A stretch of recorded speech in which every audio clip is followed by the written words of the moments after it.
India के निवेशकों को कब मिलेगा पैसा, मोदी सरकार ने संसद में बताया। इसे हिंदुस्तान ने प्रकाशित किया है। एजेंसी नई दिल्ली ड्रीगराज मधेशिया। इस खबर को सुने। सहारा इंडिया लेटेस्ट न्यूज। सहारा इंडिया में अगर आपका पैसा फंसा है तो यह खबर आपके लिए बेहद जरूरी है। बता दें, अभी तक सहारा इंडिया के निवेशकों को सेबी ने मूलधन और ब्याज समेत 138.07 करोड़ रुपए ही लौटाए हैं। मोदी सरकार के वित्त राज्य मंत्री पंकज चौधरी ने सोमवार को लोकसभा में एक प्रश्न के लिखित उत्तर में बताया कि Sahara India real estate corporation limited ने 232.85 लाख निवेशकों से 19,400.87 करोड़ रुपए और Sahara housing investment corporation limited ने 75.14 लाख निवेशकों से 6,380.50 करोड़ रुपए इकट्ठे किए।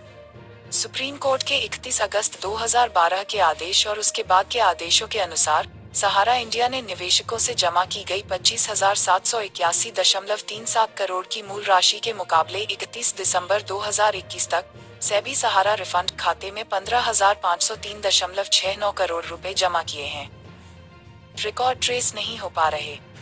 संसद में सरकार ने कहा, सेबी को 81.70 करोड़ रुपए की कुल मूल राशि के लिए 53,642 ओरिजिनल बॉन्ड सर्टिफिकेट पासबुक से जुड़े कुल 19,644 आवेदन प्राप्त हुए हैं। सेबी ने 138.07 करोड़ रुपए यानी मूलधन के रूप में 70.09 करोड़ रुपए और ब्याज के रूप में 67.98 करोड़ रुपए की कुल राशि 48,326 ओरिजिनल बॉन्ड सर्टिफिकेट पासबुक वाले 17,526 एलिजिबल बॉन्ड होल्डर्स को रिफंड किया है।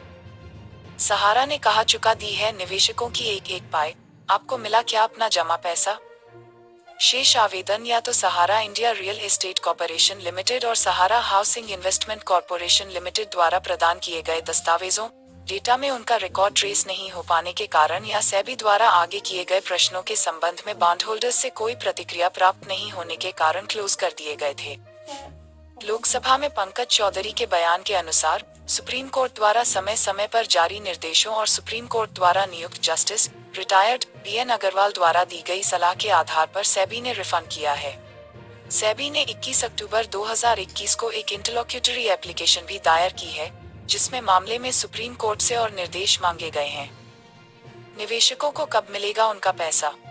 सहारा इंडिया के निवेशकों को उनका पैसा कब वापस मिलेगा के सवाल के जवाब में वित्त मंत्रालय में राज्य मंत्री भागवत कराड़ ने कहा कि security and exchange board of India ने Sahara India real estate corporation limited और Sahara housing investment corporation limited नाम की दो विशेष सहारा कंपनियों से संबंधित आदेश जारी किए हैं। अगला लेख, बाबा रामदेव की कंपनी रुचि सोया के स्टॉक में आज फिर तूफानी तेजी, 2 दिन में निवेशकों को 40% का फायदा। सहारा प्रमुख investors business news in Hindi अन्य